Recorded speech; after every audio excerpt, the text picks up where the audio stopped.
नमस्कार दोस्तों, स्वागत है आपका इस वीडियो में। उम्मीद करते हैं आपकी पढ़ाई बहुत अच्छी चल रही होगी क्योंकि एग्जाम में बहुत ही कम समय आपका बचा हुआ है।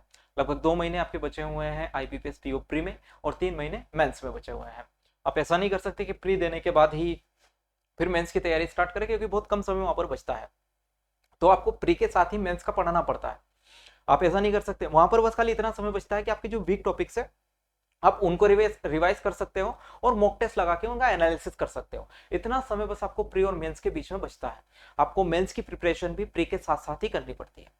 तो आज के इस वीडियो में हम जो सोल्व करने वाले हैं वो डीआई है, मेंस लेवल की, वेरिएबल बेस्ड रहेगी और प्रॉफिट एंड लॉस पर बेस्ड रहेगी। सबसे पहले तो कंफ्यूजिंग टॉपिक ही आपका प्रॉफिट एंड लॉस है, ठीक है। और उस पर बेस्ड हम डीआई करने वाले हैं तो बहुत अच्छे लेवल की रहेगी। ये जो डीआई है ये चाहे आप आईबीपीएस की तैयारी कर रहे हो, PO pre, SBI PO pre या फिर आरआरबी पीओ प्री, सभी के लिए है। आपकी अंडरस्टैंडिंग इससे बहुत अच्छी डेवलप होगी, आपके कॉन्सेप्ट भी क्लियर होंगे प्रॉफिट एंड लॉस के, ठीक है। सबसे पहले हम प्रॉफिट एंड लॉस के एक दो कंसेप्ट जो कि इसमें यूज होंगे वो पढ़ेंगे और थोड़ा सा इसमें अलजेब्रा का फॉर्मूला यूज होने वाला है, उसको हम देखेंगे। और उसके बाद फिर हम अपनी डीआई स्टार्ट करेंगे। आपको क्या करना है, सबसे पहले देखना है, सोल्व करना है, उसके बाद फिर सॉल्यूशन पे जाना है। क्योंकि डीआई केवल अंडरस्टैंडिंग का खेल है। जितनी जल्दी आप अंडरस्टैंड कर पाते हो डेटा को, डेटा इंटरप्रिटेशन का मतलब क्या है, डेटा रीड करके उसको समझ पाना और फिर उस पर बेस्ड क्वेश्चन को सोल्व कर पाना, ठीक है। सबसे पहले तो जो डीआई है वो आपको एक तो प्री में पूछी जाती है, ठीक है, एक मेंस में पूछी जाती है। तो दोनों डीआई में फर्क क्या होता है, ठीक है। इसमें क्या होता है, डेटा एक्सट्रैक्शन कम होता है और इसमें डेटा एक्सट्रैक्शन ज्यादा होता है। यानी कि ये डायरेक्ट होती है। अगर मैं इसको सीधी भाषा में कहूँ तो डायरेक्ट डीआई होती है, ये इनडायरेक्ट होती है। आपको यहाँ पर बहुत सारी चीजें पता करनी होती है। जैसे उनके मूड स्विंग्स आप करते हो, मतलब सामने वाली ये चाहती है कि बिना कुछ कहे आप जानो कि क्या चाहती है। मैं बाहर चला जाऊं, हाँ चले जाओ। अब इसमें उसकी ना है, लेकिन आप जानो कि उसकी ना है कि हाँ है। आपको पता करना है, उसने हाँ कर दी है लेकिन उसकी ना है। आपको कैसे पता चलेगा, ये आप जानोगे। ऐसे डीआई है। अगर आपने वो चीज समझ ली तो ये बहुत आसान हो जाएगी, ठीक है। दूसरी चीज इसमें क्या है, अगर 5 क्वेश्चन पूछ रहा है तो 4 क्वेश्चन इजी रहेंगे, एक क्वेश्चन मॉडरेट रहेगा। यहां पर क्या होगा, 5 क्वेश्चन अगर पूछ रहा है तो 3 क्वेश्चन थोड़े से अच्छे होंगे और 2 क्वेश्चन इजी होंगे। यहां पर ऐसा होगा कि 3 से 4 क्वेश्चन डुएबल होंगे, एक क्वेश्चन ऐसा होगा कि आपको छोड़ देना चाहिए। और यहाँ पर 5 के 5 ही डुएबल होते हैं, 5 के 5 लगभग, ठीक है। और अगर क्लर्क का है तो 5 के 5 ही डुएबल, लेकिन अगर पीओ प्री है तो हो सकता है एक आध क्वेश्चन इसमें भी घुमा दे आपको। तो ये मोटा मोटा डिफरेंस रहेगा। यहाँ पर वेरिएबल बेस्ड इतना नहीं रहता प्री में, और यहाँ पर कंप्लीटली वेरिएबल बेस्ड ही रहता है, ठीक है। ये होता है प्री और मेंस की डीआई। चलो, अब अपन आज जो करने वाले हैं वो करने वाले हैं प्रॉफिट एंड लॉस। तो प्रॉफिट एंड लॉस के बारे में थोड़ी सी जानकारी अपन ले लेते हैं। हालांकि सभी को पता होगा, लेकिन अगर किसी ने नहीं पढ़ा है तो उसी के लिए अपन जान लेते हैं। यहाँ पर 3 टर्मिनोलॉजी यूज होती है, सीपी, एसपी और एमपी, ठीक है। पूरा का पूरा जो टॉपिक है इन्हीं के ऊपर डिपेंड होता है। हालांकि जो मार्क प्राइस है वो अपन डिस्काउंट टॉपिक में पढ़ते हैं। शुरू में हम सबसे पहले अगर अरिथमेटिक पढ़ रहे हैं तो प्रॉफिट एंड लॉस पढ़ेंगे, उसके बाद फिर डिस्काउंट पे जाते हैं, ठीक है। लेकिन अगर डीआई है तो फिर वो मार्क प्राइस को भी उसी में मिक्स कर देता है। तो यहाँ पर हमें तीनों की अंडरस्टैंडिंग पता होनी चाहिए। देखो, कॉस्ट प्राइस यानी कि जो सीपी है उसे कहते हैं कॉस्ट प्राइस, यानी कि हिंदी में ऐसा कहेंगे क्रय मूल्य। क्रय मूल्य क्या होता है, जिस प्राइस पर हम किसी वस्तु को या किसी आर्टिकल को खरीदते हैं। मान के चलो आपने किसी नोटबुक को खरीदा 100 रुपए में, तो क्या हो जाएगा, इसका कॉस्ट प्राइस हो जाएगा, क्रय मूल्य हो जाएगा, ठीक है। आपके पास से अगर पैसा जा रहा है, इसका मतलब क्या है कि आपने उसे खरीदा है, ठीक है। अब जो कॉस्ट प्राइस और सेलिंग प्राइस है, अब इन तीनों में आपस में कुछ ना कुछ रिलेशन होगा, सीपी और एसपी में भी होगा, एसपी और एमपी में भी होगा, और सीपी और एमपी में भी होगा। अब इनको कुछ ना कुछ नाम दे दिया गया है। जैसे सीपी और एसपी के रिलेशन को दे दिया गया है प्रॉफिट और लॉस। प्रॉफिट होगा या फिर लॉस होगा। अब कब प्रॉफिट होगा कब लॉस होगा ये अपन जानते हैं। जैसे मान के चलो कॉस्ट प्राइस यहाँ पर कितना था, 100 था। मैंने कहा कि एक बच्चे ने 100 रुपए में कोई नोटबुक खरीदी। कोई नया बच्चा है प्रिपरेशन करने कि भैया मुझे बुक चाहिए, कि हाँ ठीक है ले जाओ। मार्केट में 500 रुपए की आती है लेकिन मैं तुम्हें 120 रुपए में दे रहा हूँ। तो उसने एक्चुअल में 100 रुपए में खरीदी थी, लेकिन जो नया बच्चा था बेचारे को उसको पागल बना के 120 रुपए में बेच दिया। तो यहाँ पर देखो आपकी जेब से 100 रुपए गए थे, लेकिन आपने उस बच्चे से कितने ले लिए, 120 रुपए। कितना एक्स्ट्रा ले लिया, 20 रुपए एक्स्ट्रा ले लिया। तो जो एक्स्ट्रा लिया ना, यही आपका क्या है, प्रॉफिट है या फिर लाभ है। क्या है, प्रॉफिट है या फिर लाभ है। तो यहाँ पर प्रॉफिट जो हो जाएगा वो कितना हो जाएगा, 20 रुपए। सेम अपोजिट कंडीशन हो सकती है क्या, कि आपने जो कॉस्ट प्राइस है इसकी 100 रुपए थी, लेकिन आपने दया करके उसको क्या बोल दिया बच्चे को कि आप 80 रुपए में ही ले लो। तो आपकी जेब से 100 रुपए गए थे, लेकिन आपकी जेब में आए कितने रिटर्न, 80 रुपए। तो इस केस में आपको कितना कम मिला, 20 रुपए कम मिला। तो यही क्या हो जाएगा, आपका लॉस हो जाएगा। लॉस हो जाएगा फिर हानि हो जाएगी। ठीक है, यहां पर एक और कंसेप्ट चलता है प्रॉफिट परसेंटेज का।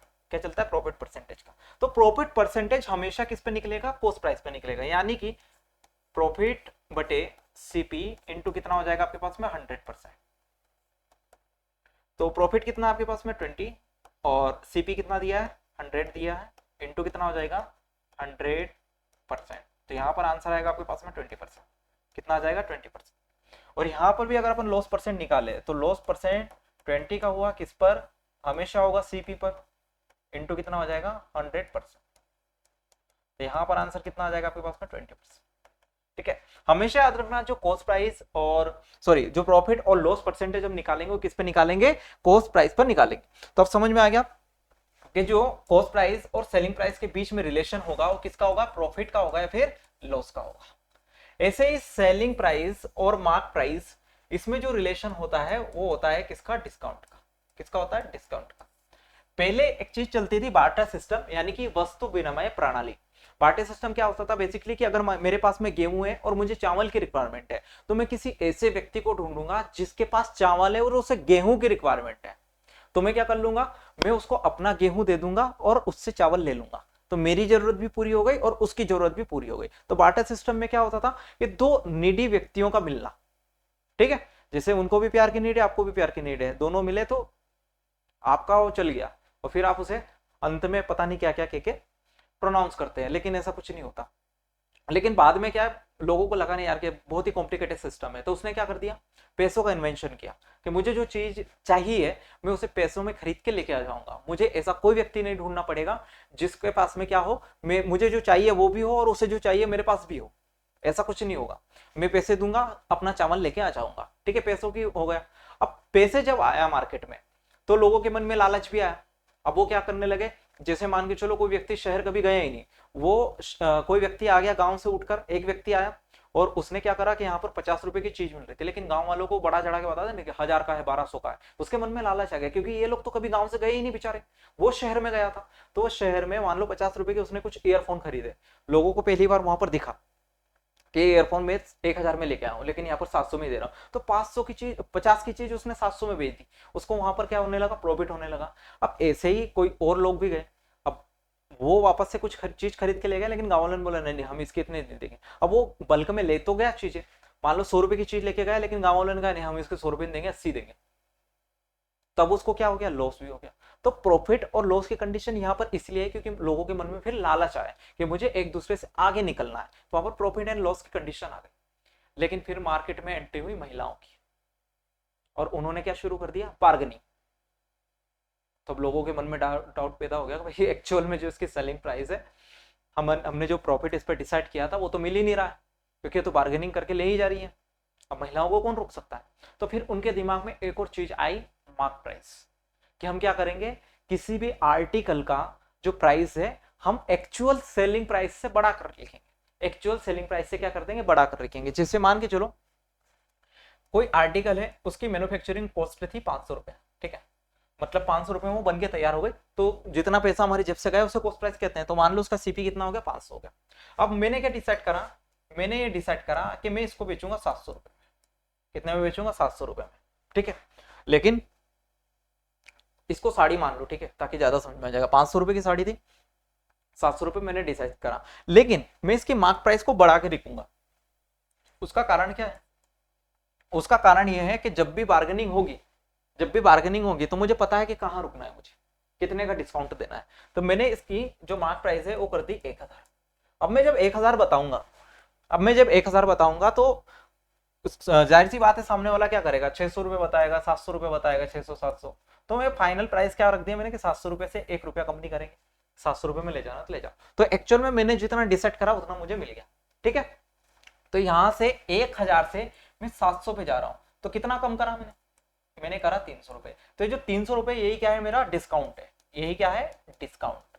तो यहाँ पर डिस्काउंट कितने का मिल गया आपको, 300 रुपए का। तो हमें एक्चुअल में क्या लगता है कि 1000 की चीज उसको हम 700 में खरीद के लेके आ गए, हमें 300 का डिस्काउंट मिल गया। लेकिन ऐसा नहीं है कि वो चीज 500 की थी लेकिन उसे 700 में खरीद के लेके आ गए। तो आप भी खुश है, दुकानदार भी खुश है। यहाँ पर डिस्काउंट वाला कंसेप्ट ऐसा है, ठीक है। अब जो डिस्काउंट परसेंटेज है, डिस्काउंट परसेंटेज वो हमेशा निकलता है सेलिंग प्राइस पे, यानी कि जो 300 का डिस्काउंट हुआ किस पर हुआ, 700 पर, इंटू कितना हो जाएगा आपके पास में 100%, ये आ जाएगा आपका डिस्काउंट परसेंटेज, ठीक है। समझ में आया। तो हमने कॉस्ट प्राइस सेलिंग प्राइस के बीच का रिलेशन समझ लिया, यहाँ पर सेलिंग प्राइस और मार्क प्राइस के बीच का रिलेशन समझ लिया। अब समझते अपन कॉस्ट प्राइस और मार्क प्राइस का। जो कॉस्ट प्राइस और मार्क प्राइस का जो रिलेशन होता है उसे कहते हैं मार्कअप, यानी कि ये कॉस्ट प्राइस है, ये मार्क प्राइस है। इसी का उदाहरण ले लेते हैं। यहाँ पर कितना था आपके पास में, 500 रुपए, और यहाँ पर कितना है, 1000। कितना है, 1000। तो ये जितना ज्यादा है ना, कितना ज्यादा है, 500 ज्यादा, इसी को मैं कहता हूं मार्कअप। क्या कहते हैं, मार्कअप। तो अगर मार्कअप परसेंट निकालना हो तो कितने का मार्कअप करा मैंने, 500 का। किस पर, हमेशा कॉस्ट प्राइस पर ही निकलेगा, इनटू कितना, 100%। तो कितना आ जाएगा, 100%। मार्क प्राइस कुछ नहीं है, सॉरी मार्कअप परसेंट कुछ नहीं है।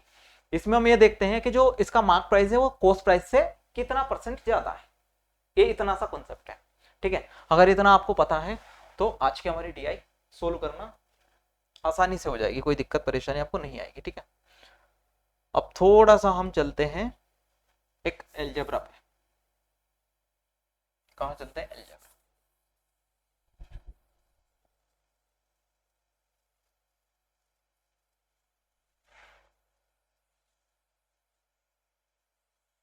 ज्यादा कुछ नहीं याद रखना है। देखो, जब भी ऐसी कंडीशन बने आपके पास में A cube plus B cube plus C cube minus 3abc, या फिर आपके पास में ऐसी कंडीशन बने A cube plus B cube plus C cube बराबर 3abc, यहाँ पर 0 है ना।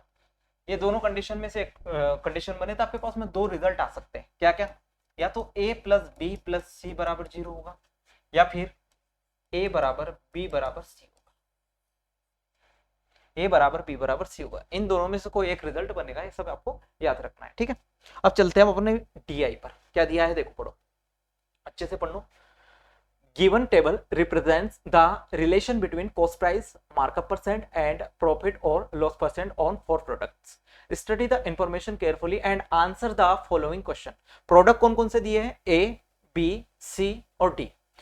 CP दिया है यहाँ पर 500x, B की वैल्यू दी रखी है, C की D की। वैसे मार्कअप देके रखा, प्रॉफिट एंड लॉस देके रखा।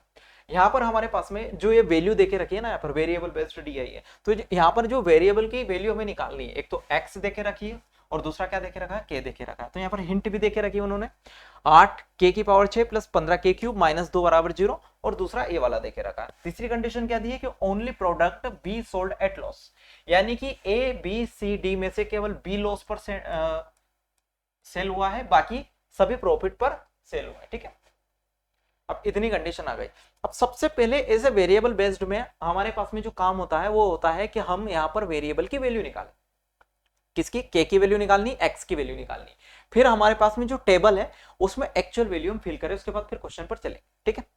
अब सबसे पहले के की वैल्यू निकालते हैं। यहाँ पर के क्या देके रखा है, 8 के की पावर 6 प्लस 15 के क्यूब माइनस का 2 बराबर 0। अब एक बात हमेशा याद रखना, जो ये बीच वाली वैल्यू है इसको पकड़ के चलो। अगर इसकी डबल पावर यहाँ पर आपको दिख रही है और यहाँ पर कुछ भी आपके पास में वेरिएबल नहीं है, तो हमेशा याद रखना एक क्वाड्रेटिक इक्वेशन बनेगी। क्या बनेगी, क्वाड्रेटिक इक्वेशन बनेगी। कैसे सर, यहाँ पर तो पावर 6, क्वाड्रेटिक इक्वेशन कैसे बने। तो क्या करना है, जो यहाँ पर वैल्यू है इसके बराबर कुछ ना कुछ मान लो। मैंने मान लिया के क्यूब की वैल्यू a, के क्यूब की वैल्यू कितनी a है, तो यहाँ पर रखो कितना आ जाएगा 8। अगर मैं के की पावर 6 को के क्यूब का स्क्वायर लिख दूं प्लस 15 के क्यूब माइनस 2 बराबर कितना आ गया, 0 आ गया। तो यहाँ पर के क्यूब की जगह a रखेंगे तो 8a square plus 15a minus का 2 बराबर 0, ये आ जाएगा नहीं आ जाएगा। तो यहाँ पर मेरे पास में क्वाड्रेटिक इक्वेशन बन गई, मतलब कि 8 दूना कितना हो गया 16, तो मल्टीप्लाई करने पर 16 16 आना चाहिए, जोड़ने या घटाने पर कितना आना चाहिए 15 आना चाहिए। तो ऐसा कोई नंबर आपके दिमाग में आ रहा है? बिल्कुल 16 एकम 16 होता है ऐसा नंबर। तो यहाँ पर मैं क्या लिख सकता हूँ 8a स्क्वायर, 15a को कैसे स्प्लिट करेंगे अपन 16a माइनस a में, और माइनस कितना हो जाएगा 2 बराबर 0। तो यहाँ से क्या कॉमन आ जाएगा 8a कॉमन आ जाएगा, कोष्टक में कितना बच जाएगा a प्लस 2, और यहाँ से कितना कॉमन आ जाएगा -1, तो कोष्टक में कितना बच जाएगा a प्लस 2 बराबर 0। अगर मैं a प्लस 2 को कॉमन ले लूँ कितना आ जाएगा अपने पास में 8a माइनस 1 बराबर 0। तो यहाँ से a प्लस 2 के बराबर 0 रखेंगे तो a की वैल्यू कितनी आ जाएगी -2, जो कि पॉसिबल नहीं है। यहाँ पर 8a माइनस 1 की वैल्यू अगर 0 रखेंगे तो a की वैल्यू कितनी आ जाएगी 1/8, a की वैल्यू कितनी आ गई 1/8, और a को हमने क्या माना था k क्यूब, तो यानी कि k क्यूब की वैल्यू कितनी है 1/8 है। तो यहाँ से k की वैल्यू कितनी आ जाएगी, दोनों तरफ क्यूब रूट करेंगे 1/2, k की वैल्यू कितनी आ गई 1/2 आ गई। तो यहाँ पर मैंने क्या लिख दिया k की वैल्यू हमारे पास में कितनी आई 1/2 आई। ठीक है, अब ऐसे हम x की वैल्यू निकालते हैं, ये हटा दो, a की वैल्यू आ गई हमारे पास में, इसका कोई मतलब नहीं है। x की वैल्यू निकालते हैं, देखो यहाँ पर क्या देखे रखा है 2x माइनस 5 का whole cube plus x minus 4 का whole cube plus x minus 11 का होल क्यूब बराबर 2x minus 5 into x minus 4 into x minus 11। देखो सेम कंडीशन बन रही है, अगर मैं 2x माइनस 5 को a बोलूँ, उसको b बोलूँ, उसको c बोलूँ, तो a cube plus b cube plus c cube बराबर 3abc। यानी कि क्या होगा, दो कंडीशन बन सकती है, या तो a plus b plus c बराबर 0 होगा, या फिर a बराबर b बराबर c होगा। तब यहाँ पर देखो अगर मैं a बराबर b बराबर c रखूं तो 2x माइनस 5 बराबर x माइनस 4, x को इधर लेके गए 5 को उधर लेके गए, तो x की वैल्यू यहाँ पर कितनी आ रही 1 आ रही, x की वैल्यू कितनी आ रही है 1 आ रही है। ये सेटिस्फाई हो सकता है क्या? अगर मैं इसके बराबर रखूं तो यहाँ पर माइनस में चली जाएगी, ये वाला सेटिस्फाई नहीं होगा। फिर 2x माइनस 5 बराबर x माइनस का 11, तो यहाँ पर x की वैल्यू कितनी आ जाएगी -6, ये सेटिस्फाई नहीं हो रहा है, मतलब कि यहाँ पर a बराबर b बराबर c वाली कंडीशन नहीं है। तो फिर दूसरी कंडीशन सेटिस्फाई होगी, कौन सी वाली, a plus b plus c बराबर 0। तो a कितना है 2x minus 5 plus x minus 4 plus x minus 11 बराबर 0। तो 2 3 और 4, तो 4x माइनस 5 4 9 और 11 20 बराबर 0। तो यहाँ से 4x की वैल्यू कितनी आ जाएगी 20, और x की वैल्यू कितनी आ जाएगी 5। तो हमारे पास में x की वैल्यू कितनी आ गई 5, x की वैल्यू कितनी आ गई 5 आ गई, बोलो हाँ। ठीक है, इतनी बात सभी को क्लियर हो गई कि हमने पहले k की वैल्यू निकाल ली, फिर x की वैल्यू निकाल ली। ठीक है, अब चलें आगे। अब क्या करेंगे, अब हमारा जो अगला टारगेट होगा वो होगा इस टेबल को फिल करना, इस टेबल को फिल करना। इस ये एग्जाम में देने को नहीं मिलेगी, ये मैंने बनाई है अपनी सहूलियत के लिए, आप अपनी नोटबुक में बनाएंगे वहां पर, जो कि आपको रफ पेज मिलेगा। सबसे पहले a की वैल्यू निकालते हैं अपन। a में आपके पास में क्या क्या निकालना है, एक तो cp निकालना है, एक मार्कअप निकालना है, दूसरा प्रॉफिट निकालना है। cp आपके पास में यहाँ पर कितना देके रखा 500x, और x की वैल्यू कितनी आई थी 5 आई थी, तो 500 इंटू 5 बराबर कितना आ जाएगा ये 2500, कितना आ जाएगा 2500। मार्कअप देखते हैं, मार्कअप कितना है यहाँ पर, मार्कअप है 80 के परसेंट, मार्कअप कितना है 80 के और साथ में परसेंट। तो यहाँ पर k की वैल्यू अगर अपन रखे 1/2, तो यहाँ पर कितना आ जाएगा आपके पास में 40%, कितना आ जाएगा 40%। प्रॉफिट परसेंट देख लेते, प्रॉफिट परसेंट कितना 1.6 के परसेंट, तो यहाँ पर रखूंगा मैं प्रॉफिट परसेंट कितना है 1.6 के परसेंट। के की वैल्यू कितनी आई थी 1/2 आई थी, तो इसका आधा कर देंगे कितना आ जाएगा 0.8%। यहाँ पर ए की वैल्यू फिल कर दे अपन, तो यहाँ पर कॉस्ट प्राइस कितना आया, कॉस्ट प्राइस आया आपके पास में 2500। मार्कअप परसेंट कितना आया आपके पास में, मार्कअप परसेंट आया 40%, और प्रॉफिट परसेंट कितना आया 0.8%। चलो अब हमारे पास में ए की वैल्यू हो गई, बी की निकाल लेते हैं। बी में भी क्या निकालना है सीपी, मार्कअप और लॉस। यहां पर हमेशा याद रखना बी में लॉस है ना। अब बी में 1000 प्लस 3600 के बी का जो सीपी है वो कितना है 1000 प्लस 3600 और k की वैल्यू कितनी आती है 1/2 आई है हमारे पास में। 3600 का आधा कितना 1800, 1800 और 1000 कितना आ जाएगा आपके पास में 2800। मार्कअप निकालते हैं। मार्कअप कितना है 50% ऑफ 14x, 50% ऑफ 14x और साथ में परसेंटेज। हमेशा याद रखना जब भी परसेंटेज में 50% किसी चीज का निकालना हो इसका मतलब कि मैं उसका आधा कर रहा हूं। तो 14x का आधा करेंगे कितना आ जाएगा 7x, और x की जगह 5 रख दूंगा, साथ में कितना है परसेंटेज कितना आ जाएगा 35%। ऐसे ही 11/100 25/k%। लॉस की बात करें तो कितना है यहाँ पर 11/100 इंटू 25/k साथ में परसेंटेज। तो 11/100 इंटू 25 और k की वैल्यू कितनी हो जाएगी 1/2।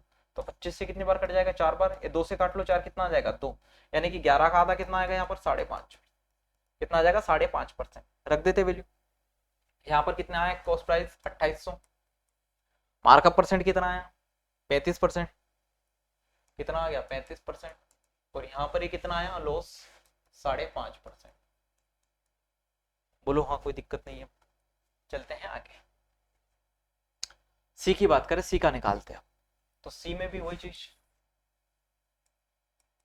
सी का सीपी, मार्कअप और प्रॉफिट। सीपी कितना है इसका, सीपी इसका 40% of 600x, 40% of 600x, x की वैल्यू कितनी 5, यानी कि 3000 का 40% निकालना है। तो कितना आ जाएगा 3000 का 40% 1200। मार्कअप, मार्कअप कितना देखिए रखा है 12k plus 8.4x, 12k plus 8.4x percent. 12 के मतलब कितना, k की वैल्यू 1/2, तो 12 का आधा 6 प्लस 8.4 इंटू 5। तो हमेशा याद रखना जब भी आप 5 से मल्टीप्लाई करो, जैसे मान के चलो मैं 24 में 5 का मल्टीप्लाई कर रहा हूँ, तो मैं यहाँ पर ऊपर नीचे 2 का मल्टीप्लाई और 2 का भाग दे दूंगा। यहाँ से 2 से डायरेक्ट 24 कितनी बार कट जाएगा 12 बार, तो 5 दूना 10 कितना आ जाएगा यहाँ पर 120। तो मैं क्या कहूंगा कि अगर मुझे 24 का 5 में मल्टीप्लाई करना तो कुछ नहीं करना, 24 का आधा करो 12 और एक जीरो चिपका दो। लेकिन यहीं पर अगर 2.4 होता, 2.4 इंटू 5 करता मैं, तो यहाँ पर अगर देखो 2.4 मत लिखो, इस पॉइंट को भूल जाओ, यहाँ पर 24 देखो तो 24 की जगह कितना आया था 120 आया था। लेकिन ये पॉइंट है ना यहाँ पर, इसकी वजह से जीरो हट जाएगा, यानी कि कितना आ जाएगा 12, कितना आ जाएगा 12 आ जाएगा। तो ऐसे ही यहाँ पर देखो 84 दिया है, कितना दिया है 84 दिया है, 84 दिया 8.4 की जगह मैं 84 बोल रहा हूँ। इसको 84 का आधा कितना 42, और 42 में एक और जीरो लगा दूंगा कितना आ जाएगा 420। लेकिन यहाँ पर पॉइंट है तो इसलिए जीरो हट जाएगा, तो कितना बचेगा 42 ही बचेगा एट द एंड। तो 42 प्लस 6 कितना आ जाएगा 48, कितना आ जाएगा 48%। उसके बाद क्या दिया है, उसके बाद दिया है x plus k percent profit and loss. 2 कोष्टक में x प्लस k परसेंट, तो 2x की वैल्यू 5 प्लस k की वैल्यू 1, तो 5.5 का डबल कितना आ जाएगा 11%, 5.5 का डबल कितना आ जाएगा 11%। तो यहाँ पर 1200, यहाँ पर आया कितना 1200 और 48 और 11, ये आएगा 48 और 11%। उसके बाद चलते हैं अब डी। अब किस पे चलेंगे अपन, डी पे चलते हैं। ये आ गया मैं डी पे। तो डी में आपको क्या क्या दिया है, डी में दिया है आपको k percent of 1,40,000, k percent of 1,40,000 ये दिया। तो k परसेंट यानी कि k की वैल्यू कितनी आ जाएगी 1/2, और परसेंटेज की वैल्यू 100, 1,40,000, 2 जीरो से 2 जीरो कटा और 2 सते 14, यानी कि 700 आ गया। सीपी कितना आया 700 आ गया। उसके बाद चलते हैं अपन मार्कअप पे, 25/k परसेंट। तो k आपके पास मार्कअप परसेंट कितना आ जाएगा 25/k मतलब कि 1/2, तो ऊपर जाएगा 2 कितना आ जाएगा 50%। उसके बाद प्रॉफिट परसेंट है कितना 10x, कितना है 10x है, तो यहाँ से प्रॉफिट कितना आ जाएगा 10x यानी कि 50%। x की वैल्यू कितनी है 50%, तो 750 50, यहाँ पर कितना आ जाएगा 700, यहाँ पर कितना आ जाएगा 50%, और यहाँ पर कितना आ जाएगा 50%। अब जब आप ये टेबल फिल कर लेते हो, जब आप ये टेबल फिल कर लेते हो मतलब कि आपने आधी जंग ऑलरेडी जीत चुके हो, आधी जंग ऑलरेडी जीत चुके हो, यानी कि हमारी DI 60% सोल्व हो चुकी है। अब कुछ नहीं करना, हमें क्वेश्चन देखना और टिक लगाना है, ठीक है। वो हमारा बहुत आसानी से हो जाएगा। अब देखो एक एक करके, एग्जामिनर की आदत होती है कि सबसे पहले बहुत ही अच्छा क्वेश्चन वो डालेंगे, ठीक है, एक बार इसे पढ़ो 30 सेकंड, उसके बाद फिर समझने की कोशिश करते कि क्वेश्चन क्या कह रहा है।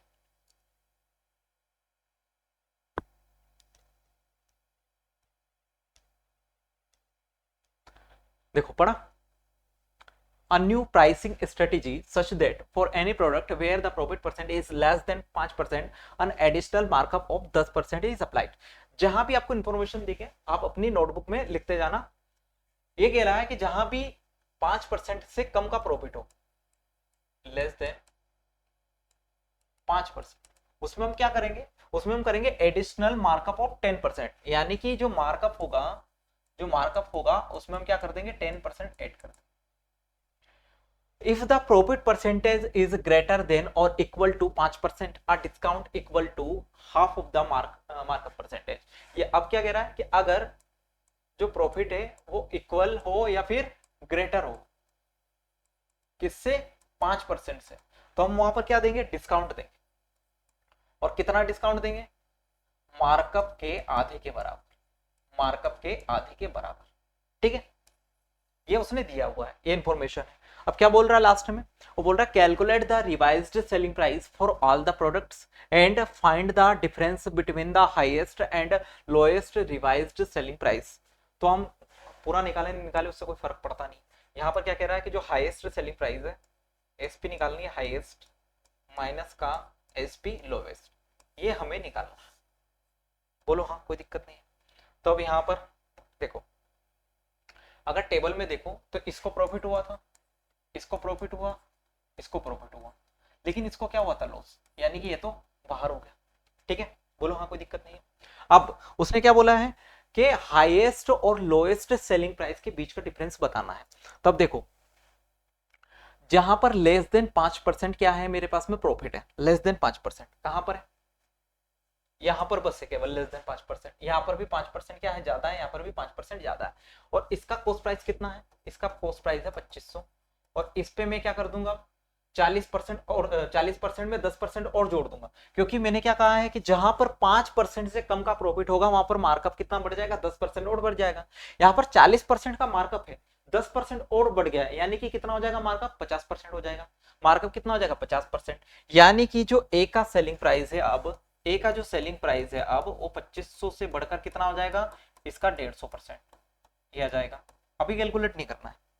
उसके बाद सी का देखो, सी में क्या हो रहा है, 5% से क्या है, ज्यादा है, 5% से ज्यादा प्रॉफिट है। तो अगर 5% से ज्यादा प्रॉफिट है तो मैं इसमें क्या करूंगा, मैं इसमें क्या करूंगा, पहले पहले 1200 पर क्या होगा, 148% बढ़ेगा मार्कअप, ये इसका मार्क प्राइस आ गया। अब इस पे क्या होगा, 24% का डिस्काउंट, 48 का आधा कितना 24, इसका आधा कितना दे देंगे अपन, अगर मैंने 24% का डिस्काउंट दिया तो कितना बचा वैल्यू, 76%, कितनी वैल्यू बची, 76%। बोलो हाँ। तो यहां पर मेरे पास में सेलिंग प्राइस इतनी आएगी, ये ए का हो गया, ये सी क्या हो गया, और ये डी का हो गया। अब आगे देखो, डी में कितना है 700, और यहां पर भी ये क्वालिफाई है, तो यहां पर 700 में क्या करेंगे, पहले 700 में 150% बढ़ाएंगे, ये क्या हो जाएगा इसका मार्क प्राइस। अगर मैंने इसको 50% बढ़ाया मतलब क्या हो गया, मार्क प्राइस। फिर इसमें डिस्काउंट देंगे कितने का, मार्कअप के आधे का, मार्कअप का आधा मतलब मार्कअप कितना था 50 था, और 50 का आधा करा मैंने कितना आ गया 25%, और 25% का डिस्काउंट देने का मतलब क्या है, वैल्यू कितनी बच गई 75%, कितनी बच गई 75%। अब आप मुझे बताओ, अगर मैं अप्रोक्स भी करूं तो सबसे ज्यादा वैल्यू किसकी आएगी, सबसे ज्यादा वैल्यू किसकी आएगी, ये तो इसके, ये दोनों तो इसके आसपास भी नहीं पहुंचेंगे, ये दोनों तो इसके आसपास भी नहीं पहुंचेंगे, यानी कि सबसे ज्यादा हाईएस्ट जो है सेलिंग प्राइस रहेगी वो किसकी रहेगी, ए की रहेगी, किसकी रहेगी, ए की रहेगी। यानी कि अगर मैं इसको 100% भी बढ़ा देता, 1200 को 100% भी बढ़ा दिया 100% बढ़ाने का मतलब क्या है कि उस वैल्यू में उसका उतना ही जोड़ दो, यानी कि मैं 200 को 100% बढ़ा रहा हूं तो 200 में 200 जोड़ दूंगा, कितना आ जाएगा 400। अगर मैं 1200 को 100% भी बढ़ाता तो भी कितना हो जाता 2400, कितना आ जाता 2400। यहाँ पर तो कितना बढ़ा रहा है केवल 48%, तो भी नहीं पहुंच पा रहा है इसके बराबर, 2500 के बराबर ये भी नहीं पहुंच पाएगा, यानी कि सबसे हाईएस्ट तो ये रहेगा, ये हमें निकालना है। अब हमें ये और फाइंड आउट करना है कि लोएस्ट कौन रहेगा। अब एक बात बताओ, अगर मैं 1200 को लगभग 50% ही तो बढ़ा रहा हूं, उसके बाद फिर 76% कर रहा हूं उसका, यानी कि ये तो मीडियम रहेगा। 700 को मैं 50% बढ़ा रहा हूं, अब इसमें तो दोनों में कौन बड़ा रहेगा, ये रहेगा बी सी, यानी कि मैं इसको नहीं निकालूंगा। अब मैं हाईएस्ट मुझे पता चल गया, लोएस्ट भी पता चल गया, लोएस्ट कौन रहने वाला है, डी। कैसे पता चला सर, देखो यहाँ पर 1200, यहाँ पर 700 ही यार मिले, और इसको फिर 48% घटा बढ़ा रहे हैं और केवल 24% कम कर रहे हैं, यहाँ पर 50% बढ़ा के 25% कम कर रहे हैं। तो यहाँ पर ये जो वैल्यू है ना, ये इससे बड़ी आएगी और ये सबसे हाईएस्ट आएगी। तो मैं इसको सोल्व कर लेता हूँ, इसको सोल्व कर लेता हूँ। तो यहाँ पर 2 0 से 2 0 कट जाएगी, या फिर एक काम करो, देखो 2500 का मुझे क्या निकालना है, 150%। किसी भी चीज का 150% निकालने का मतलब क्या है कि उसके 100% में उसका आधा और जोड़ रहा है, उसका आधा और जोड़ रहा है, यानी कि 2500 में 2500 का आधा और जोड़ रहे हैं। तो 2500 का आधा करना बहुत आसान है, तो 2500 प्लस 2500 का आधा, यानी कि 2500 का आधा कितना, 1250। कितना हो जाएगा 2500 प्लस 1250, 3750। तो ये मन ही मन में हम सोल्व कर सकते हैं। अब एक बच्चा पता है क्या करेगा, वो ए का भी निकालेगा, सी का भी निकालेगा, डी का भी निकालेगा, फिर कंपेयर करेगा। और यहाँ पर 2 0 से 2 0 काट रहे हैं, 15 का मल्टीप्लाई कर रहे हैं, तो वहीं पर टाइम डी आई बड़ी नहीं होती, उसको सोल्व करने का अप्रोच आपका क्या है, उसके ऊपर आपका सिलेक्शन डिपेंड करता है, ना कि इसके ऊपर के मेंस की डीआई है, प्रॉफिट एंड लॉस पर बेस्ड है, फलाना ढिमकाना, ऐसा कुछ नहीं होता। आप उसको पढ़ो, तो एक बार सोल्व करने की कोशिश करो कि क्वेश्चन एग्जामिनर क्या पूछ रहा है, आपकी अप्रोच क्या है, ठीक है। अब यहाँ पर 700 का पहले 150% अपन क्या कर रहे हैं, बढ़ा रहे हैं, और फिर 75% कम कर रहे हैं। देखो 2 0 से या 2 0 से कटी जा रही है, उसके बाद 25 चौक 100, 25 दिया 75, और कुछ कट रहा है, और कुछ कटेगा, 2 दूना 4, और 2 से काट लेंगे कितनी बार कटेगा, 75 बार।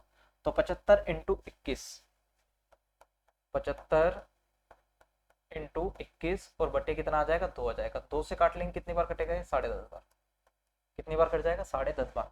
और ये कितना होता है, 21 पंजे 105 होता है ना, 21 पंजे 105। तो 75 इंटू 5 कर दो, 75 इंटू 5 कर दो, या फिर एक काम करो ये हो जाएगा 75 इंटू 10, 7500, 75 इंटू 10 यानी कि 750, और फिर 75 का 0.5 निकालना, मतलब कि आधा निकालना है। तो 75 का आधा कितना होता है, 37.5। इतना तो कर लोगे। देखो 75 का मैं 10.5 में मल्टीप्लाई कर रहा हूं, तो 75 का पहले 10 में मल्टीप्लाई करो, कितना आ जाएगा, 10.5 को क्या लिख सकते हैं, 10 प्लस 0.5। तो 75 का पहले 10 में मल्टीप्लाई करा 750, फिर 75 का आधे में मल्टीप्लाई करा, मतलब कि 75 का आधा हो जाएगा। 75 का आधा कितना होता है, 37.5। तो 37.5, 750 और 37.5 जोड़ना बहुत आसान है, कितना आ जाएगा, 787। यानी कि जो डी का सेलिंग प्राइस है वो कितना आया, 787.5। ये आ जाएगा, नहीं आ जाएगा।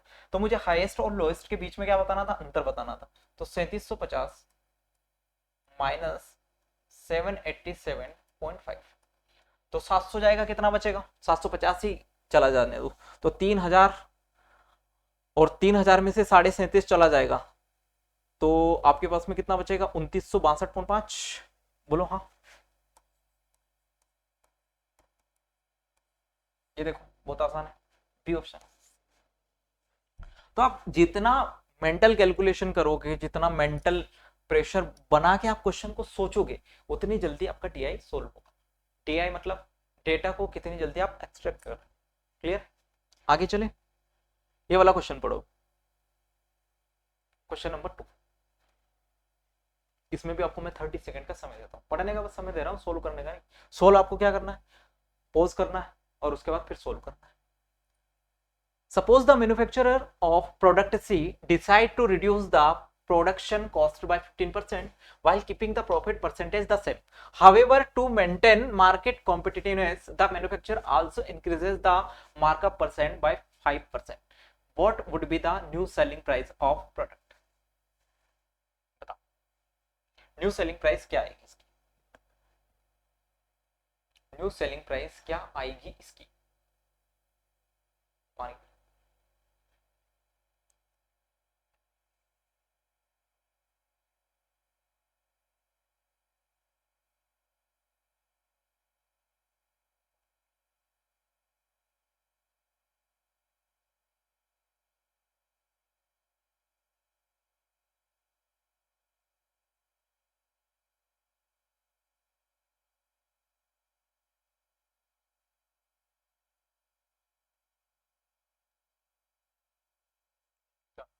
बना है, क्या कह रहा है कि suppose the manufacturer of product C decide to reduce the production cost by 15%, यानी कि जो सी है, सी वाला देखते अपन, सी अपने पास में 1200 रुपये इसका कॉस्ट प्राइस था, 1200 रुपये क्या था कॉस्ट प्राइस।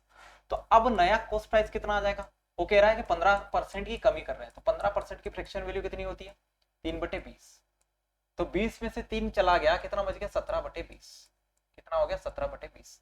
अब क्या कह रहा है, अब कह रहा है कि the manufacturer also increases markup percentage by 5%। तो पहले मार्कअप कितना था, पहले मार्कअप 48 था और अभी 5% से बढ़ा दिया, अभी कितना कर दिया 5% से बढ़ा दिया, तो 48 + 5 कितना हो जाएगा 153/100। तो 17/20 कितना आ जाएगा, 20 से काट लो एक जीरो और साथ में 6 60, 17 छंकी 102 यानी कि 1020 इंटू 153। ठीक है, अब देखो, अब मुझे क्या करना है 1020 का 53% बढ़ाना है, तो 100% तो 1020 ही रहेगा। मैं अगर 53% बढ़ाने को ऐसे लिखूं कि 100% प्लस 50% प्लस 3%, इसमें कोई दिक्कत परेशानी किसी को नहीं है। 100% बढ़ा, 100% यानी कि 1020 ही एक्चुअल वैल्यू है। 50% 1020 का आधा, 1020 का कितना आधा, कितना हो जाएगा यहाँ पर 51 दूना 102 होता है, तो यानी कि 510, यानी कि कितना हो जाएगा 510। सही कर रहा हूँ क्या नहीं कर रहा है। What would be the new selling price of product C?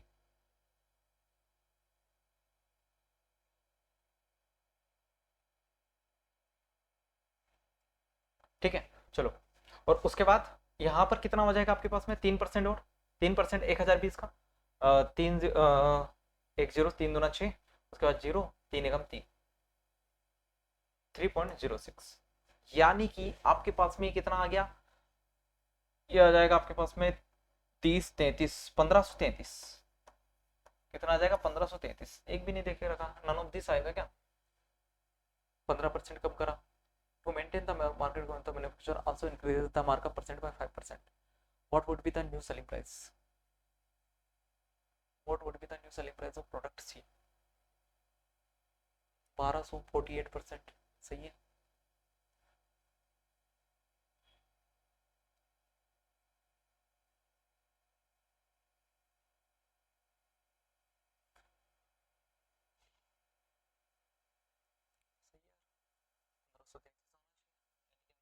This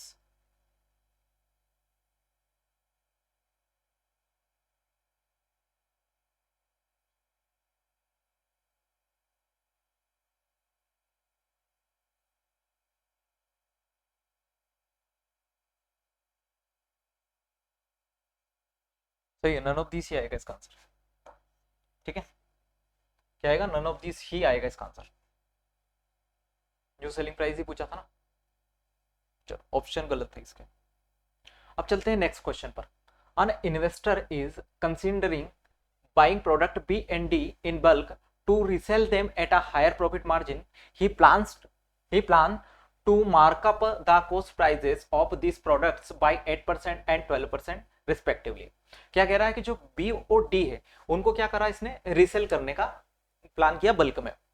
He plans to mark up the cost prices of these products by 8% and 12% respectively. यानी कि बी और डी, इसको मैं मार्कअप करूंगा कितने पर 8% पर, इसको कितने पे करूंगा 12% पर। उसके बाद आगे उसने क्या कहा, assuming that the investor still wants to maintain a profit of 5% above the received selling price, यानी कि यहां पर से भी मुझे कितना चाहिए 5% का और प्रॉफिट चाहिए, और यहां से भी मुझे कितना का चाहिए 5% का और प्रॉफिट चाहिए। तो क्या बोल रहा हूं, what should be the new selling prices of product B and D. ठीक है, अब पहले मुझे कॉस्ट प्राइस इनका पता होना चाहिए बी और डी का। तो बी और डी का कॉस्ट प्राइस कितना है, बी का था 2800 और डी का था कितना 700। बी का कॉस्ट प्राइस आपके पास में था कितना 2800 और इसका कितना था 700। अब मुझे पीछे वाली वैल्यू से कोई मतलब नहीं है, यहाँ पर मैंने पहले इसको 8% बढ़ाया फिर 5% बढ़ाया। मार्कअप करने का मतलब ये क्या है, बढ़ाना है, तो इसको पहले मैंने 8% बढ़ा दिया फिर 5% बढ़ा दिया, तो टोटल कितना बढ़ाया 8 + 5 + 8 × 5/100, a + b × n to b upon 100, ये वाला फॉर्मूला लगा दिया। तो यहाँ पर कितना आ जाएगा आपके पास में 13.4%। कितना आ जाएगा 13.4%, यानी कि जो बी है इसका न्यू सेलिंग प्राइस कितना हो जाएगा 2800 प्लस 2800 का कितना 13.4%, ये आएगा आपके पास में 2800 का 13.4%। तो कुछ नहीं करना, देखो 2800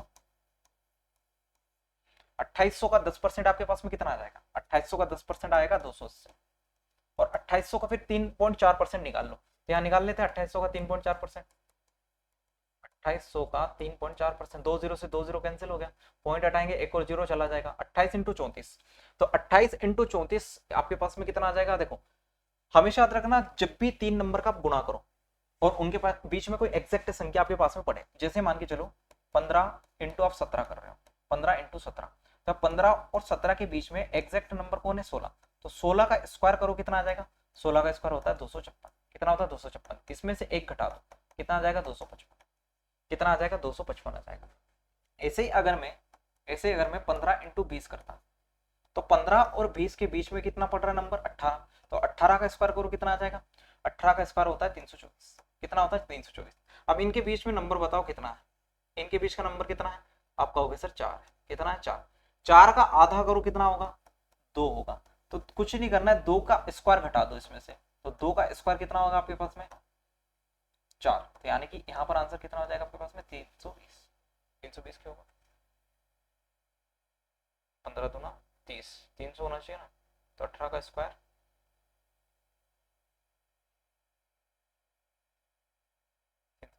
324 माइनस 4, 320 सही है, 15 दूना 30, अच्छा सॉरी यहाँ पर कुछ और आना चाहिए था, 15 इंटू 19 आना चाहिए था मेरा, 15 इंटू 19, तब आपके पास में 15 और 2 17 पड़ना चाहिए था। हाँ अब सही आएगा, देखो 17 का स्क्वायर कितना हो जाएगा 289, 17 का स्क्वायर कितना हो जाएगा 289, और 289 में से यहाँ पर से 4 घटाओ कितना आ जाएगा 285, अब 15 इंटू 19 करोगे तो आप 285 आ जाएगा, वहां पर अपन ने 20 ज्यादा नंबर ले लिया, ज्यादा बड़ा नंबर ले लिया था, क्योंकि उनके बीच में भी 5 नंबर पड़ रहे थे, यहाँ पर 4 पड़ रहे हैं, अब 15 और 2 17, 17 और 2 19 एग्जैक्ट बीच में पड़ रहे हैं। ऐसे ही अगर यहाँ पर मैं देखूं, अगर यहाँ पर देखें अपन 28 इंटू 34, यहाँ पर क्या है एग्जैक्ट नंबर 28 इंटू 34 बटे 10। अब देखो मैं अगर समझा रहा हूँ ना एग्जांपल ले लेके, तो हो सकता है आपको थोड़ा सा वैल्यू ऐसा लगे कि नहीं यार है तो बहुत लंबा मेथड हो रहा है, वो तो मैं आपको एग्जांपल दे दे के समझा रहा हूँ। अगर अपन बेसिक से पढ़ते वो चीज अलग है कि मैं आपको पूरा कोर्स में पहले एक डिजाइन करके पढ़ा रहा हूँ कि पहले कैलकुलेशन ट्रिक्स मैंने आपको पढ़ाई, फिर मैं आपको एप्लीकेशन बता, फिर डायरेक्ट अगर एप्लीकेशन बताता तो आपको समझ में आ जाता, लेकिन अगर अभी मैं आपको बता दूं 28 इंटू 34 करने पे क्या आ रहा है, तो फिर दिमाग क्या ही हो जाएगा आपका। देखो 28 इंटू 34, तो 28 3 31, 31 3 34, 31 बीच में पड़ा नंबर, तो 31 का क्या करूंगा मैं स्क्वायर, लेकिन 28 और 34 के बीच के डिफरेंस कितना है 6 है, तो 6 का आधा करो कितना आएगा 3, 3 का स्क्वायर कर दो, तो 3 का स्क्वायर मतलब कितना 9, तो 31 का स्क्वायर कितना होता है 961, 961 माइनस 9 कितना आ जाएगा 952, कितना आ जाएगा 952, और बटे 10 है इसलिए कितना आ जाएगा 95.2, कितना आ जाएगा 95.2, तो ये आ गया आपके पास में 95.2। तो 2800 प्लस 280 कितना हो जाएगा 3080, और 3080 प्लस 95.2, 3080 और 95.2 तो आ जाएगा 0.2, 5 8 9 17 और 3175.2, 3175.2।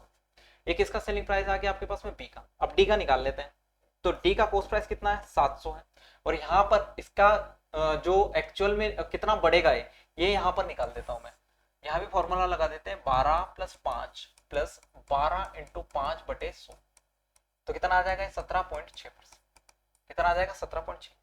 तो यहाँ पर आपके पास में 700 का कितना और निकालना है, 700 का एक्स्ट्रा 17.6%, बोलो हाँ, तो कुछ नहीं करना 700 है, 700 का 17%, 17 7 119 प्लस 0.6% यानी कि 7 6 42, 4.2 कितना आ जाएगा 719 और 4 723.2, कितना आ जाएगा 700.2, यानी कि यहां पर इसका 3175 बी ऑप्शन दे के रखा है, और यहाँ पर 723 दे के रखा है, एक में भी मेंशन नहीं हो रहा, 823 तो नहीं जाएगा, सॉरी 823 ही आएगा, कैलकुलेशन मिस्टेक क्यों रही है,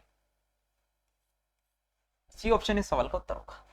बोलो आसान था, बोलो आसान है, अगर ऐसी छोटी छोटी मिस्टेक ना हो तो आसान है, बोलो हाँ।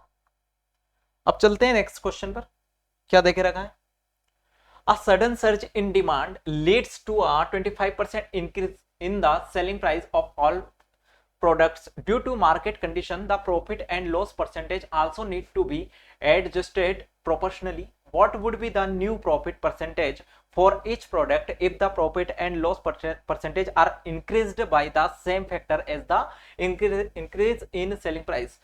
इतना बड़ा क्वेश्चन देके रखा है, एक लाइन का सॉल्यूशन है। क्या देके रखा है? 25% बढ़ रहा है एसपी, तो उसी प्रोपोर्शन में आपका क्या बढ़ रहा है, जो प्रॉफिट और लॉस दोनों बढ़ रहे हैं आपके।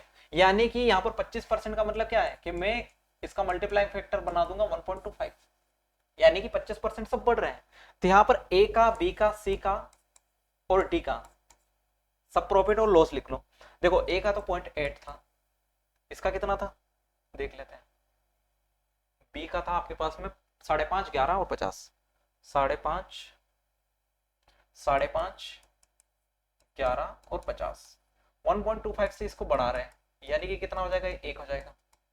इसको भी 1.25 से बढ़ा दो, यानी कि 125/100 कर दो, यानी कि 25 100 25 5 125 55 55 इंटू 5 कितना हो जाएगा आपके पास में, 5 5 25, 5 दूना 10, 5 5 25, 5 दूना 10 और 2 12,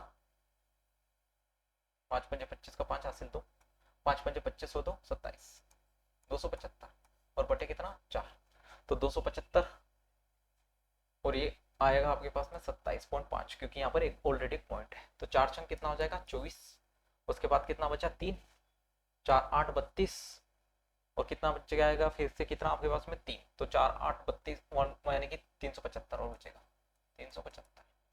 तो यहाँ पर आपके पास में कितना आ जाएगा 6.8375, 6.8375। उसके बाद सी 11%, तो 11% को भी मैं क्या कर दूंगा 5/4 से मल्टीप्लाई, यानी कि 55/4, 55/4, तो 4 एकम 4, 1 बचा, 4 तिया 12, 3 बचा तो 13.75। उसके बाद 50 है, तो 50 का 5/4 यानी कि 125/2, और 125/2 कितना हो जाएगा 62.5%, कितना आ जाएगा 62.5, तो 1.0 6.88 13.75। डी ऑप्शन इस सवाल का उत्तर होगा, डी ऑप्शन इस सवाल का उत्तर होगा। बोलो हाँ, आसान सवाल था, कोई दिक्कत परेशानी इसमें नहीं है। 5वें क्वेश्चन पे चलते हैं। The village council decides to implement a special policy that awards a sustainability bonus for any product with a combined markup percentage and profit percentage exceeding 50%। यानी कि आप अगर मार्कअप और प्रॉफिट परसेंट को जोड़ोगे तो उनका जो सम है वो 50% से ज्यादा आना चाहिए, 50% से क्या आना चाहिए, ज्यादा आना चाहिए। तो जोड़ लेते भाई ए बी सी डी का, तो ए का कितना है, ए का कितना है यहीं पे देख लेते हैं ना, ए बी सी डी का। देखो ए का 40.8 यानी कि नहीं है, क्वालिफाई है। 35 में से 5.5 है, अंत तो घट ही जाएगा, बी भी क्वालिफाई नहीं है। 48 + 11 ए क्वालिफाई है, 50 + 50 सी भी क्वालिफाई है, सी और डी क्वालिफाई है 48 और 11 के साथ, ठीक है। यहां पर ए डिस्क्वालिफाइड हो जाएगा, बी भी क्या हो जाएगा डिस्क्वालिफाइड हो जाएगा। अब आगे की कंडीशन अपन पढ़ेंगे सीओडी के लिए। The bonus is calculated as 2.5% of the difference between the selling price and cost price of the product. If a product qualifies for this bonus, the bonus amount is added to the selling price. Determine which product qualify for the sustainability bonus and the final selling price after adding. यानी कि ये क्या कह रहा है कि जो final selling price आएगा ना, final selling price for qualified articles, उसका ए आएगा कि जो पुराना एसपी है प्लस बोनस, ठीक है। तो अब यहां पर मुझे क्या क्या चाहिए, सीपी चाहिए, इसका प्रॉफिट परसेंटेज चाहिए, बस दोनों चीज चाहिए। तो इसका सीपी कितना है 2800 था, सी का 1200 था, और 48% का मार्कअप, इससे हमें कोई मतलब नहीं, हमें प्रॉफिट परसेंट चाहिए 11% और 750%। 1200 पे कितना है 11% है, 1200 पे 1100% सी का, और डी का कितना है 700 पे 50%। तो ये क्या कह रहा है, सेलिंग प्राइस कितना हो जाएगा, सेलिंग प्राइस अगर सी की बात करें तो सी का जो सेलिंग प्राइस है वो 1200 का कितना आ जाएगा 111%, 111%। 20 से 20 काट दो, कितना आ जाएगा 12 कम 12 का 2 हासिल 1, 12 कम 12 और 1 13 हासिल 1, 12 कम 12 और 1 13, 1332। तो यहाँ पर आपके पास में सीपी और एसपी का डिफरेंस यानी कि प्रॉफिट कितना आया 1332 माइनस 1200 132 कितना आ गया 132 आ गया। तो 132 का भी क्या निकाल देंगे अपन 2.5%। 2.5% तो 2.5% का मतलब कितना आ जाएगा आपके पास में 1000। 25 चौक 100 यानी कि 40। 4 से काटेंगे 10 बार और ये 4 तिया 12 4 तिया 12 यानी कि कितना आ जाएगा 3.3। तो ये कितना आ जाएगा 1335.3। जो सी का फाइनल सेलिंग प्राइस है वो कितना है 1335। डी का निकाल लेते हैं। तो डी का जो सेलिंग प्राइस है वो कितना आएगा 700 का 50 150%। 700 का 150% यानी कि कितना 1050। 1050 और 700 का डिफरेंस कितना 350। 350 का कितना 2.5% यानी कि 25/1000। तो 10 से 10 कटा 5 से 5 बार 5 से कितनी बार 20 बार 5 से 7 बार और 5 से कितनी बार 4 बार। तो 7 पंजे 35 35/4 तो 4 8 32 3 बचा 3/4 का मतलब कितना होता है 3/4 का मतलब 75। तो 8.75 आ जाएगा। तो यहाँ पर 1050 और 8.75 कितना आ जाएगा 1058.75। बताओ कहाँ है सी का 1335। देखो ए क्वालिफाइड बी तो ये तो आ ही नहीं सकता। ए डिस्क्वालिफाइड बी डिस्क्वालिफाइड 1452 आ रहा है ये भी नहीं हो सकता। ए डिस्क्वालिफाइड बी डिस्क्वालिफाइड सी की वैल्यू 1405 ये भी नहीं आ सकता। 1382 ये भी नहीं है यानी कि नन ऑफ दिस इस सवाल का उत्तर होगा। बताओ बहुत शानदार डीआई था कि नहीं था। मजा आया। मजा आया तो कमेंट करके आप बता सकते हैं कैसा लगा वीडियो। बाकी मिलते हैं नेक्स्ट वीडियो में। नेक्स्ट वीडियो की भी आप बता सकते हैं कि नेक्स्ट वीडियो में हम क्या नया करें आपके हिसाब से कौन सी डीआई किस टॉपिक पे बेस्ड अपन कर सकते हैं ये आप बता सकते हैं। बाकी मिलते हैं नेक्स्ट वीडियो में। थैंक यू धन्यवाद टेक केयर।